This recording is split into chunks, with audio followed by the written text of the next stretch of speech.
बहुत दिनों की बात है। किसी गांव में एक लोहार और उसकी पत्नी रहते थे। उन्हें धन दौलत किसी चीज की कमी नहीं थी।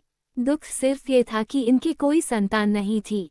एक रात लोहार की पत्नी ने सपना देखा। उसे एक घने जंगल में एक पेड़ दिखाई दिया, जिसकी टहनी फल के बोझ से झुकी हुई थी। इस टहनी पर एक बड़ा सा सुनहरा अखरोट लटक रहा था। जब वो ये सपना बराबर 3 रात तक देखती रही, तब उसने अपने पति से कहा, तुम जंगल में जाओ और मुझे वह सुनहरा अखरोट ला दो। लोहार को इस बात का विश्वास तो नहीं आया, पर वह चल पड़ा। चलते चलते आखिर वह एक घने जंगल के बीच में पहुंच गया। वहां उसे वही पेड़ नजर आया, जिसकी टहनी झुकी हुई थी और उस पर सुनहरा अखरोट लटक रहा था। ज्यों ही उसने हाथ बढ़ाकर टहनी से अखरोट तोड़ा, पास से एक गिलहरी क्रोध में भरकर बोल उठी, तुमने यह अखरोट तोड़ने का साहस कैसे किया? वो गिलहरी कोई साधारण गिलहरी नहीं थी। उसके बाल बर्फ की तरह सफेद थे और गले में सुनहरे अखरोटों की एक माला थी। जंगल की महारानी, आप मुझसे नाराज मत हो, लोहार ने विनम्रता से कहा। मुझे मालूम नहीं था कि इसे तोड़ने की मनाही है। मैं इसे अपनी बीमार बीवी को दूंगा। गिलहरी बोली, तुमने सच बात कह दी, इसलिए मैं यह अखरोट तुम्हें उपहार देती हूँ। अपनी पत्नी से कहना कि वह इसका गूदा खाकर खोल रख छोड़े। तुम्हारे घर 2 जुड़वां लड़के होंगे। जब उनकी उम्र 20 साल हो जाए तो उन्हें आधा आधा खोल दे देना। वे दोनों जंगल में चले आए और जहां पेड़ पर हुदहुद की ठक ठक सुने वहां ये खोल धरती पर फेंक दें। तब उन दोनों के भाग्य का निर्णय हो जाएगा। सफेद गिलहरी ने जैसा कहा था वैसा ही हुआ। लोहार पत्नी के जुड़वां लड़के हुए, लेकिन दोनों रंग रूप में एक दूसरे से काफी भिन्न थे। एक लड़के की आंखें गहरी स्याह थीं जबकि दूसरे की भूरी थीं। धीरे धीरे दोनों जवान हो गए। दोनों सुंदर और सुडौल थे, लेकिन काली आंखों वाला लड़का स्वभाव से क्रूर और निष्ठुर था और भूरी आंखों वाला सहृदय और दयालु।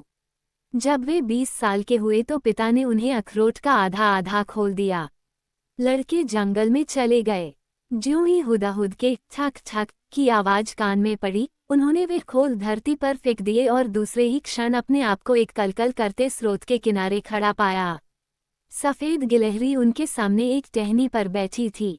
नीचे एक पेड़ के ठूंठ पर 2 अखरोट पड़े थे। उनमें से एक सादा और खुरदरा था और दूसरा खूब चमक रहा था। गिलहरी बोली, अपनी मर्जी का एक एक उठा लो, पर उतावले मत बनो, क्योंकि इससे तुम्हारी किस्मत का फैसला होगा।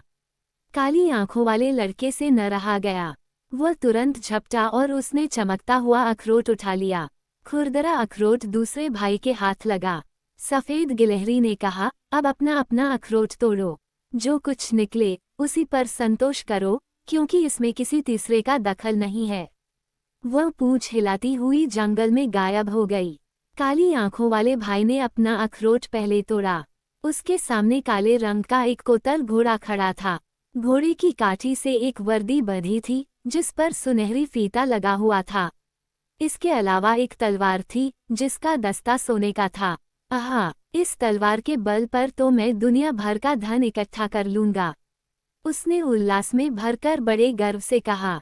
इसके बाद भूरी आंखों वाले लड़के ने अपना अखरोट तोड़ा। उसके सामने भार ढोने वाला साधारण टट्टू खड़ा था। उसकी पीठ पर एक थैला था, जिसमें 1.5 बीज थे। दोनों भाई अपने अपने घोड़े पर सवार होकर अलग अलग दिशा में चल पड़े। भूरी आंखों वाला एक दिन जंगल में और 2 दिन मैदानों में भटकता रहा।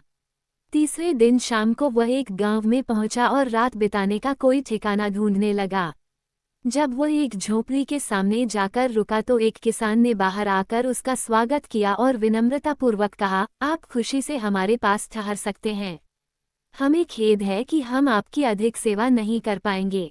एक डाकू हमारी फसलें लूट ले जाता है, आप उसे पकड़ते क्यों नहीं? भूरी आंखों वाले लड़के ने पूछा। किसान ने उत्तर दिया, हम कैसे पकड़ें? वह आदमी थोड़ा है, वह तो गर्म हवा है जो फसलें झुलसा देती है। वह अपना बीज का थैला सिरहाने रखकर किसान के आंगन में लेट गया। उसे यूं महसूस हुआ कि बीज हिल रहे हैं। हमें बो दो, हमें बो दो। थैले में से आवाज आई, हम ऐसी घनी दीवार बना देंगे जो गर्म हवा को खेतों में आने से रोक देगी। अगले दिन लड़के ने किसान से कहा, क्या मैं आपके साथ रह सकता हूँ? शायद हम दोनों गर्म हवा को रोकने में सफल हो जाएं। किसान ये प्रस्ताव सुनकर बहुत खुश हुआ और वे दोनों एक साथ रहने लगे। अब भूरी आंखों वाले नौजवान को वहां रहते साल 2 साल नहीं, 20 साल बीत गए। यहाँ तक कि उसके सिर के बाल सफेद हो गए। उसने जो बीज बोए थे वे जैतून के लंबे लंबे घने पेड़ बन चुके थे। गर्म हवा उनसे टकराकर लौट जाती थी और खेतों में खूब गेहूं उगता था।